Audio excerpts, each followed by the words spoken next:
모두가 함께 꿈꾸는 세상 안녕하세요. 만들어가요. 한PD와 함께. 책이 나왔죠. 나오고 나서 여러 가지 좀 검토할 내용들이 많았어요. 이걸 어떻게 우리 구독자에게 설명을 해줘야 되나? 참 정리를 좀 하는데 시간이 좀 걸렸어요. 자, 일반적인 부동산 얘기는 뭐 부동산 전문가들이 많이 이야기했으니까 뭐 그런 얘기보다는 조금 전체적인 관점에서 여러 가지 뭐 우리 대한민국의 정책 그리고 국제적인 유동성 그 다음에 국내적인 환경 뭐 여러 가지 문제를 가지고 이 상황을 좀 접근할 필요가 있을 것 같아요. 좀 중장기적인 전망으로 봐야지 단기적인 전망으로 지금의 시장을 분석을 하면 지금의 부동산 시장을 전망 분석을 하면 잘 보이질 않아요. 자, 일단 보시죠. 내용이 많으니까 하나하나 체크해가면서 보시죠. 자, 여러 가지 요즘 사회적인 문제들이 많이 터지고 있어요. 사회적인 현상도 많이 터지고 있고. 자, 우리가 그런 백그라운드를 먼저 좀 이해를 하는 게 필요한 것 같아요. 그래서 제가 가져온 게 뭐냐면, 자, 외국인들이, 우리 서울 부동산 정책하고 이 외국인들이, 이 외국인들이 이 대한민국 서울로 좀 몰려오고 있잖아요. 그게 무슨 상관이 있는가? 상관이 다 있어요. 한번 보세요. 자, 여러분들 지금 서울에 저는 안 사니까 잘 모르겠는데 서울에 사시는 분들은 관광객들이 몰려온다는 걸 알겠죠. 시내 중심가에 나가보면 2천만 명을 넘었다고 그래요. 2천만 명. 그래서 내수 부진을 메꾸고 있다는데 어느 정도 이 관광객들이 많이 몰려오냐면 서울 인천의 호텔 평균 가격이 25만 원이라는 거야. 그러니까 뭐 호텔은 만실인 거죠. 그러니까 호텔 사업은 엄청나게 잘 되고 있는 거예요. 그죠? 잘 되고 있는 거예요. 방이 없다라는 거예요. 방이 없다. 뭐 코로나 이전에 굉장히 코로나 이후에 굉장히 고전했는데 호텔업이 거의 망해 갔죠. 그러다가 폭발적인 수요가 늘고 있다라는 거야. 자, 근데 이 호텔도 서울에 짓기가 힘들어요. 공급이 어려운 거죠. 택지도 없고. 자, 얼마나 증가했냐면 올 들어 8월까지 외국인 관광객이 1237만 명으로 전년 동기 대비 16%가 늘었다. 자, 이제 사실 관광대국이 된다라는 건요, 그 나라가 선진국이 된다는 얘기예요.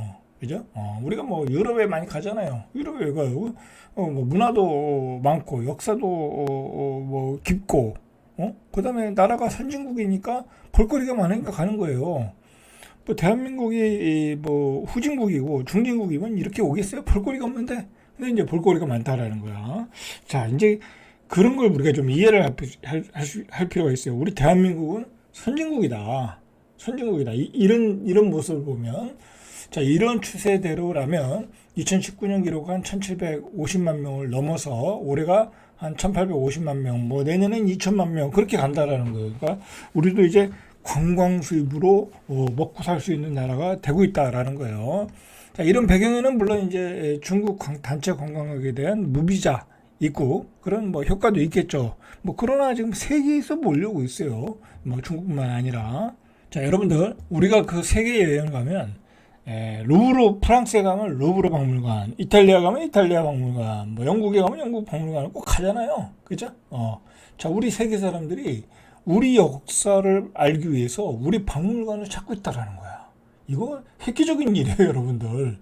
아니, 동아시아의 이 조그만 나라의 박물관을 세계 사람들이 찾아오는데 루브르 박물관에 이어서 세계 5위다. 이거는 엄청난 일이에요. 대한민국 역사에 아니 그 옛날에 조선시대에 알아주지도 않았던 나라인데 이제 세계에서 5번째로 많이 찾는 박물관이 됐다. 그 얘기는 뭐예요?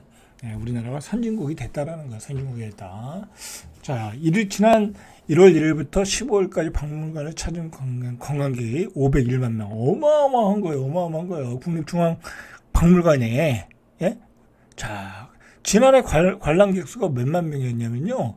295만 명이야. 69%가 증가했다는 거야. 우리가 루브르 박물관 들어갈 땐 돈 내잖아요. 그죠? 이거 돈 받아야 되는 거 아니에요? 돈 받는지 안 받는지 모르겠네. 자, 어쨌든 연간 관람객이 500만 명대를 기록한 건 1945년 개관 이래 처음이다. 자, 이 같은 숫자는 상위 5위권에 든다. 프랑스 루브르 박물관, 바티칸 박물관, 영국 박물관, 미국 메트로폴리탄 박물관. 야, 우리가 메트로폴리탄 미국의 박물관이요 572만 명이에요. 자, 우리는 이대로 연말까지 가면 600만 명. 자, 제가 왜 이런 얘기를 했겠어요. 왜 너는 지금 부동산 시장이 폭등하는데 이런 얘기를 하고 있냐 이거야. 자, 한 얘기가 있어요. 우리는 선진국이다라는 이야기예요, 여러분들. 모든 면에서 선진국으로 가고 있는 거예요. 거리도 깨끗하고 범죄도 없고 수출도 어마어마하게 잘 되고. 자, 근데 중요한 거는 우리가 선진국인데 누리고 있는 거는 보이는 현상은 선진국이 아니다라는 거야. 집값이 올라가는 것도 선진국의 현상이에요, 사실은. 뭐 영국, 프랑스, 런던, 파리 어마어마하게 집값이 비싸잖아요. 뉴욕 다 도시가 발달하고 고도화 집중화가 되니까 그런 고급지 주택가 가격이 올라가는 거예요. 이것도 선진국의 현상이에요. 선진국이 뭐예요? 양극화잖아요. 그죠? 양극화. 그런 나라도 양극화거든요. 물론 이제 선진국이 되면서 복지제도의 어떤 뭐 개편, 보완을 통해서 빈부 간의 격차를 줄이는 게 있지만은 뭐 우리나라는 그렇게까지는 아직 안 되고 있거든요. 이제 그렇게 안 되고 있는 게 이제 여러 가지 이 측면에서 나타나고 있는 거죠. 뭐 우리 경제 내수 불안도 있고, 그리고 뭐 중소기업과 대기업 간의 어떤 임금 차이도 있을 거고, 그리고 그 복지를 뭐 메꿔주려고 하는데 그 뭐 재정이 부족하고 여러 가지 문제가 있단 말이야. 자 이제 그 얘기는 여기까지 하고, 자, 두 번째 문제로 한번 들어가 보죠. 자, 통계청에 따르면 지난달 청년층 고용률이 45.1%로 1년 전보다 0.7포인트 줄었다. 이 통계도 사실 오히려 막 조금 느슨하게 해서 수치가 올리는 게 뭐 상식적이잖아요. 근데 뭐 일자리 조금만 있어도 일자리로 보고 그러는데, 그럼에도 불구하고 1년 전보다 청년층 고용률이 줄었다라는 거야. 우리 젊은이들이 취업도 안 되고 취업을 해도 고품질의 일자리가 없다라는 거야. 자, 글로벌 금융위기였던 2009년 이후 16년 만에 최장 기록이다. 그러니까 청년층들이 고용 문제로 극심한 고통을 갖고 있다는 거야. 취업이 안 돼. 취업이 안 돼. 그러니까 집에서 게임만 하는 거야. 그래서 알바는 해. 돈을 벌어야 되니까 알바를 해. 그 돈 가지고 또 게임만 하는 거야. 뭐 또는 인터넷도 막 하고 그러는 거야. 뭐 그런 패턴. 그러다 어디로 가요? 그러다 이제 빚을 지는 거야. 뭐 주식 투자, 갭 투자, 주식 투자, 뭐 전업 트레이더였다. 또 뭐 다 까먹고. 뭐 그러다가 빚만 지는 거야. 그러다 돈은 갚아야 돼. 그러다 어디로 가요, 젊은이들이? 캄보디아로 가는 거야. 캄보디아. 그죠? 캄보디아로 가는 거야. 자, 여러분들, 우리 청년층의 고용률이 떨어진다는 얘기는 청년층들이, 뭐랄까요, 자기가 원하는 직장은 없고, 또 공장에 취업하기 싫고, 굳은 일은 하기 싫고, 기술을 배워서, 기술 노동자로 살기는 싫고, 자, 편안하게 살고 싶다 보니까, 그냥 단기 알바하다가, 그죠?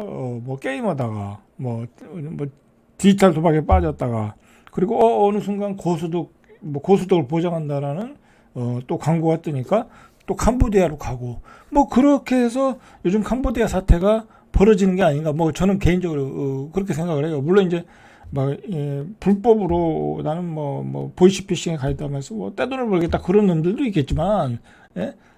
어떤 일부 청년들은 모르고도 가는 경우가 있고 그냥 환상으로 쫓아서 가서 그렇게 되고 있는 거예요. 현실판 오징어 게임이 벌어지고 있는 거예요. 그죠? 자, 제가 이 두 이야기를 하는 것은 뭐냐면, 앞에서 보여지는 것은 선진국의 모습, 뒤에서 보여지는 것은 후진국의 모습이에요. 이 사실상 인신매매잖아요. 그죠? 가서 그 감옥에 갇혀가지고 무슨 뭐 로맨스 스캠, 보이스피싱, 대포 통장, 뭐 그런 일 하고 있는 거 아니에요. 그죠? 그런 게 선진국의 모습이 아니잖아요. 그죠? 선진국이라는 게 뭐예요? 그죠? 좋은 일자리도 많고 복지도 좋고 그래서 그런데 관심이 없는 거잖아요. 근데 우리 사회에서 벌어지는 것은 이렇게 또 후진국의 모습도 있더라. 라는 생각이 들어서 이 두 가지 이야기를 한번 이야기해 봤어요. 그러니까 우리는 지금 어떻게 보면 표면적으로는 어떤 표면적인 수치, 경제 성장으로 보면 선진국 대열에 이미 들어갔어. 그리고 외국인들이 반응해줬고 찾아오고 있고. 근데 내부적으로 벌어지는 것은 보면 굉장한 양극화, 빈부의 차이, 그 다음에 고용의 차이, 뭐 그렇게 느껴지면서 어떤 좋은 직장에 못 들어간 그 청년층을 중심으로 어떤 사회적 반응이 나타나는 게 현실판 오징어 게임, 캄보디아로 가는 길이 되어버리지 않았나 그런 생각이 들어요. 그죠? 그런 생각이 들어요. 그만큼 내수의 일자리가 부족하다. 그리고 예를 들어 최근 한 5년간의 코비드 이후에 이제 유동성의 급등으로 이제 막 부동산도 폭등하고 모든 자산이 폭등했잖아요. 거기에 소외감을 느끼는 거야, 우리 젊은이들이. 그런 대열에 못 끼. 뭐 코인 투자 잘한다는 것도 쉽지 않을 거고, 젊은 친구들이 뭐 종잣돈도 없을 거고, 그리고 한국에 주식 투자해봤자 뭐 테마주에 다 돈 날리고, 뭐 그나마 똑똑한 애들은 사학개미로 가서 자산을 좀 축적했을 거고, 뭐 금을 모은다는 거는 젊은 아이들 입장에서는 쉽지 않을 거고, 그죠? 그리고 젊은 아이들이 부동산을 가지고 있는 것도 아니고, 그러니까 우리 젊은 아이들이 야 이거 한 200만 원, 300만 원, 200만 원 받기도 쉽지 않다고 그러는데, 하여튼 200만 원, 250만 원 받아가지고 대한민국에서는 이건 완전 입에 풀칠하기도 힘들다. 이제 그런 생각을 가지니까 인생의 그 중장기 플랜을 가지고 계획을 하질 않아. 그죠? 내가 기술을 배워서 업그레이드를 해서 뭐 이렇게 돈을 벌겠다. 그런 생각은 안 하고, 취업도 안 되고 하니까 이런 그 오징어 게임에 참가하는 그런 일들이 벌어지고 있지 않나 그런 생각이 들어요. 그죠? 자, 이 대한민국은 우리가 중진국에서 선진국으로 하면서 이 총체적인 문제를 드러내고 있는 것 같아요. 그죠? 엄청난 경제 성장을 해서 엄청난 돈들은 들어오는데 그 돈이 자산시장으로 쏠려 들어가는 거야. 그래서 주식시장이 올라가고 서울의 주택, 그죠? 서울의 주택만 올라가는 거니까 서울의 주택값만 올라가니까 그 열매는 누가 다 따먹는 거예요, 그죠? 누가 다 따먹는 거야? 서울에 고급지의 주택을 가진 사람이 다 따먹는 거예요. 그리고 서울에 고급지의 주택을 가진 사람은 한 채, 두 채, 세 채 다 가지고 있는 거야. 자식도 한 채씩 사주니까. 그리고 서울에 고급지에 있는 사람들은 오히려 뭐 제가 그 사람들을 욕하는 게 아니에요. 그 사람들에 대해서 무슨 악감정을 가지고 있는 게 아니에요. 다 똑똑한 사람이니까 똑똑하게 투자를 해서 돈을 번 거잖아요. 그걸 뭐라고 할 수는 없는 거예요. 저도 마찬가지고. 자, 그러니까 그 사람들은 주식 투자해서 돈 벌어. 금 투자해서 돈 벌어. 그 돈을 가지고 또 부동산에 강남 부동산, 성동 부동산, 마포 부동산에 자식들 집을 사줘서 돈을 벌어. 뭐 그런 식으로 자산은 한쪽에서는 이 부가 축적이 되고 뭐랄까요, 안정되게 올라가고 있는데 한쪽은 취업도 안 돼. 그죠? 오히려 이 악의 구렁텅이로 들어가.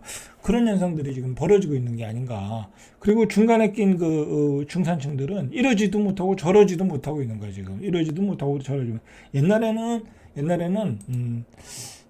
빚을 내서라도 샀죠. 빚을 내서라도 집을 샀는데, 이제 토지거래 허가구역 이후에 이제 대책 이후에 이번 근본 대책 이후에 전에도 이제 대출 규제였지만 대출을 받아서 집을 살 수가 없어요. 왜냐하면 집값이 15억 이상은 뭐 4억, 그죠? 25억 이상은 뭐 2억 뭐 그렇게 바뀌었잖아요. 그러니까 뭐 고가주택은 거의 빚을 못 낸다고 보고 15억 이상도 4억밖에 안 돼. 15억에서 5억까지. 그럼 4억이면 내가 20억이 있어야 된다는 거야. 예? 20억. 어렵다라는 거죠, 사기가. 그러니까 중산층도 이제 포기.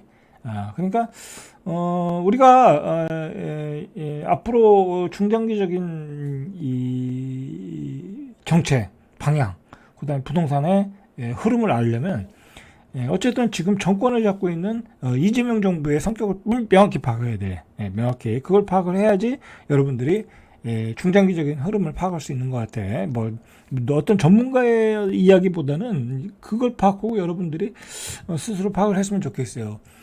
첫째는 이재명 정부의 국정 방향은 저는 그렇게 생각해요.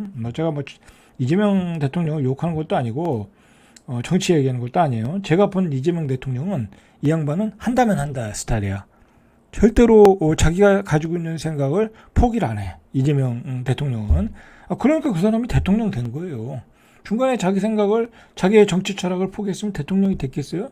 그 얼마나 우여곡절이 많았어요. 그죠? 뭐 국회 체포동의안, 뭐 조희대 대법원장의 뭐 파기환송, 뭐 여러 가지 굴절이 있었잖아요. 그리고 윤석열 대통령의 뭐라 그럴까요? 내란, 뭐 사건, 뭐 그 사건만 아니었으면 이재명 대통령은 탄생하기 어려웠죠. 그런 굴곡을 뚫고 나왔는데 이 사람이 자기의 그 정치 철학을 뭐 포기하겠어요? 절대 포기 안 한다. 저는 그렇게 생각하거든요. 자, 그러면 그 사람의 이재명 대통령의 정치 철학을 우리가 알면 돼. 자, 일단은 몇 가지 정리를 해봤는데요. 집은 투기 대상이 아니다 이거야. 집은 철저하게 투기 대상이 아니다. 그냥 집은 사고 파는 것은 아니다. 뭐 그것까지는 아닌 것 같고 집을 투기 대상은 아니다. 자, 그 극단적인 대책이 뭐예요? 서울을 다 묶어버렸잖아. 그죠? 갭 투자하지 말아라. 추가로 집을 사지 말아라. 실수요자만 사라. 그리고 대출받아 집을 사지 마라. 그거잖아. 그러니까 다 끊어버린 거야. 자, 여러분, 집을 사고 팔지 않으면 내수 경기가 살질 않아. 그죠? 이제 내수는 불황으로 가는 거야. 이제 그렇더라도 이재명 대통령의 정치 철학은 집은 투기 대상이 아니다 이거야. 그죠? 뭐 그걸 지지하는 사람도 있고 지지하지 않는 사람도 있겠죠. 그러나 집은 투기 대상이 아니다라고 그렇게 이야기를 할 수 있지만 집은 투기 대상이 아닐 수가 없죠. 그죠? 아무런 대책이 대책이 나와도 거래는 되고요. 집값은 올라갈 수밖에 없는 거예요. 그건 고집일 뿐이지. 그죠? 자, 두 번째로 재정 풀기. 그죠? 이재명 대통령은 재정을 푸는 사람이야. 엄청난 재정을 푸는 거야. 지금 광해 유동성이 M2가 1년 전보다 한 6% 정도 증가했다고 그래요. 우리나라가. 그건 이제 소비 쿠폰의 영향이라고 그래요. 소비 쿠폰. 엄청난 돈을 좀 풀고 있어. 자, 그 효과는 인플레로 나타나겠죠. 분양가 폭등으로 나타나겠죠. 그리고 분양가 폭등, 인플레는 이재명 정부가 막을 수가 없어. 뭐 본인들도 본인의 정부에서 돈도 어마어마하게 풀고 그리고 돈이 지금 풀리는 게 대세니까 여러분들 지금 삼성전자와 하이닉스 시가총액을 합치면 1,000조가 이제 넘게 생겼어. 이제 내년에 이제 삼성전자 하이닉스가 더 이익을 많이 내면 삼성전자 하이닉스는 더 올라갈 수 있거든요. 그러면요 1,500조가 될 수 있어. 여러분들 삼성전자 하이닉스를 가지고 있는 게 대부분의 우리나라 국민들이 많이 가지고 있잖아요. 그죠? 그러면 그 주식을 팔아서 팔면 그게 그 결국 시중의 유동성을 많게 하는 요소가 될 거 아니에요. 그죠? 삼성전자가 5만 원일 때와 지금 삼성전자가 9만 뭐 얼마잖아요. 후반대잖아요. 근데 삼성전자가 예를 들어 12만 원이 됐다. 하이닉스가 50만 원이 됐다. 그럼 그 주식을 팔면 시중의 유동성은 또 어디로 가겠냐고. 그죠? 뭐 금이나 코인, 뭐 부동산으로 가겠죠. 그죠? 자, 그러니까 결국은 시중의 유동성은 증가한다. 그리고 인플레는 일어날 수밖에 없다라는 거예요. 이재명 정부가 하는 정책을 보면 자, 그다음에 이제 부채 탕감. 그죠? 이제 빚 많이 받은 사회적 약자들에 대해서 부채를 탕감하는 거야. 왜 이재명 정부의 특징이죠. 뭐 이 사람은 한다면 하더라고. 자, 이것도 그 정책의 방향이고요. 그다음에 네 번째로는 세금 폭탄. 뭐 결국은요. 재정 적자가 많이 날 거 아니야. 그죠? 재정 적자가 많이 날 거라고. 그럼 뭐 국채를 발행하겠어요? 그거 국채 발행 못 해요. 함부로. 돈 가치가 떨어지기 때문에 함부로 못 한다. 그럼 결국은 어디서 메꿔야 되냐면 세금에서 메꿔야 되는데 여러분 법인세를 함부로 올릴 수는 없잖아. 기업이라는 게 이익을 내야 법인세를 내는 건데 자꾸 법인세를 올리면 기업은 죽어요. 그러니까 법인세 올리는 건 한계가 있고 뭐 그렇다고 개인 소득세를 함부로 막 올릴 수 없잖아. 뭐 일반 직장 다니는 사람 소득세를 더 올리면 난리가 나지. 그것도 쉽지 않을 거고 결국은 부자들 주머니에서 이제 가지고 오는 거야. 그 부자들 주머니는 뭐냐? 그들이 가지고 있는 자산이지, 그죠? 그들이 가지고 있는 금융자산, 부동산 자산, 뭐 그걸 대부분이 이제 부동산 자산이겠죠. 그다음에 뭐 종합소득세, 뭐 그런 거겠죠. 그런 데서 걷어올 가능성이 높다. 그러니까 대충 얘기로는 지방선거 이후에 보유세 폭탄이 떨어질 수 있다라는 거죠. 자, 이런 패턴이고, 그 다음에 이제 주식시장을 부양하기. 이재명 정부의 특징이죠. 주식시장 부양하면 엄청나게 지금 주식시장이 폭등하고 있잖아요. 어마어마한 폭등을 보여주고 있어. 그러면 결국은 그 돈은 주식시장이 3,000일 때와 3,500, 4,000일 때는 이 돈이 시총 금액이 어마어마하게 커지는 거예요. 결국 돈이 어떻게 됐어요? 어마어마한 돈이 시중으로 풀리겠죠. 그러면서 유동성이 증가할 수밖에 없다. 자, 그리고 이재명 정부가 보내는 것은 신호는 전세 사지 말고 월세 살아라 이거죠. 왜냐면 전세 물건이 없어지고 있으니까. 그죠? 그리고 결국 궁극적으로는 전세 대출도 DSR을 적용할 가능성이 있다라는 거죠. 그죠? 이게 집값을 올린 그 궁극적인 원인이었으니까 갭 투자 그 요소를 죽이겠다. 주담대도 죽이고 전세 대출도 죽이고 그래서 갭 투자도 죽이고 집을 투기 대상으로 제외하겠다. 그리고 가지고 있는 고가 주택에 대한 세금을 때리겠다. 자, 여러분 딱 보면 이렇게 딱 보면 이게 가능한 이야기야. 그죠? 뭐 세금 때리고 갭 투자 저기 주담대 안 내보내고 그죠? 그다음에 뭐 아직까지 취득세 중과하고 양도세 중과하고 자, 이렇게 하면 집값이 잡히지 않겠냐? 지금 이제 민주당 수뇌부들은 그렇게 생각하고 있는 거야. 뭐 정권을 잡은 사람 입장에서는 자기들이 밀어붙이면 된다고 생각을 하겠죠. 그죠? 그렇게 생각하고 있는 거야. 자, 그런데 간과하고 있는 게 있어요. 간과하고 절대로 못 잡는 게 있어.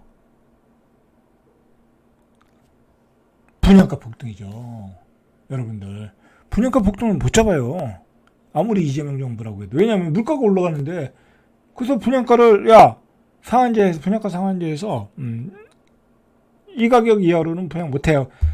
그럴 수 있잖아요. 정부 뭐 보증보험이 이렇게 제재를 해서. 그리고 옛날에 그렇게 했잖아요. 그러면 집을 짓겠어요? 재건축 재개발 안 되겠죠? 그러면 어떻게 되겠어요? 공급이 모자르겠죠? 그러면 전월세 가격이 폭등하겠죠? 전월세가 폭등하면 매매가 폭등하겠죠? 못 잡는 거예요. 정부가 시장을 못 이겨요. 국민이 정부를 못 이기고요. 정부는 시장을 못 이겨요. 착각하고 있는 거야. 이거 이렇게 집값을 잡을 수 있다. 자, 궁극적으로는요. 지금 이재명 정부가 시작한 지 얼마 안 됐지만 계속해서 이런 정책으로 가다 보면 굉장히 gon란한 상황에 갈 수 있어요. 집값을 잠시 누르면서 잡히는 듯하지만은 결국은 지방선거 내년에 6월이잖아요. 자, 그 전후로 또 집값이 폭등할 수 있어요. 왜냐면 지방선거다 보면 또 막 호재가 막 나오잖아. 그죠? 굉장히 안 좋은 상황으로 갈 수 있어. 지금의 집권 여당도 그럴 수 있단 말이에요. 근데 뭐 자신감이 이제 뭐 본인들이 원하는 정책은 이거잖아요. 보유세 폭탄 때려서 재정을 확보하겠다라는 게 이 궁극적 목표이기 때문에 계속 이 방향으로 가겠죠. 그죠? 가겠지만 중요한 거는 시장의 공급적인 요소를 죽이는 정책만 계속 하고 있다. 그러다 보면 전월세 가격이 폭등하고 있다. 뭐 그런 식으로 가다 보면 결국은 부작용이 계속해서 드러날 것이고, 그 다음에 결국 서울에 집을 사지 말아라라고 규제를 만드는 것은 서울은 집을 언젠가는 사야 된다라는 어떤 그 신호를 준 거예요. 사실상. 그래서 어떻게든 서울에 집을 사려고 하는 사람들은 살 것이다라는 거예요. 그죠? 예를 들어 이제 자식이 서울에 있으면 자식 이름으로 사면 되는 거고, 그죠? 뭐 중개를 통해서 불법적인 건 안 된다고 그러니까 뭐 그렇게 하든지 아니면 주소를 옮긴다든지, 그죠? 주소를 옮기고 그냥 집을 비워놓는 거야. 돈 많은 사람은 그럴 수 있잖아요. 그 실거주 조건을 갖춰야 되니까. 그래서 집을 비워놓고 주소 옮겨놓고 거기다가 한 달에 한두 번씩 가면 되는 거잖아요. 뭐 그건 문제 없잖아요. 그죠? 뭐 거기까지 그게 문제가 될라나 모르겠네. 문제는 안 되겠죠. 그죠? 뭐 그런 식으로 주소까지 옮겨놓으면 실거주 하고 있다고 하면 문제는 안 되겠죠. 어쨌든 사고 싶은 사람은 살 것이다 라는 거죠. 자, 어쨌든 보유세 폭탄을 때리고 그 다음에 벌써 이제 전세난이 이제 제일 문제거든요. 왜 그러냐면 이제 집을 갭 투자한 집은 팔 수가 없어요. 팔 수가 없으면 집 전세가 만기가 되면 집을 팔고자 하는 사람은 내보내야 돼요. 그죠? 빈집 상태에서 팔아야 되니까 결국은 시장의 전세 물건이 줄어들겠죠. 안 그래도 전세가 세금 때문에 반전세, 월세화로 가속되면서 전세 물량이 계속 줄어들고 있는데 이 토지거래허가구역 규정으로 결국은 빈집 상태로 팔아야 되기 때문에 신규 아파트도 비워놓을 가능성이 있고요. 분양받은 사람 입장에서는 2년 있다 팔라고 하면 2년 동안 비워놓는 거야. 그냥 2년 동안 비워놓는 거야. 그 다음에 일반 구축도 살던 사람을 내보내고 비워놓고 팔겠죠. 그러면서 전세난이 가중될 수 있다라는 거죠. 자, 일단 여기까지 하고요. 다음 시간에 한번 더 하겠습니다. 내용이 길어서 절대값TV의 명품 PD 한PD였습니다.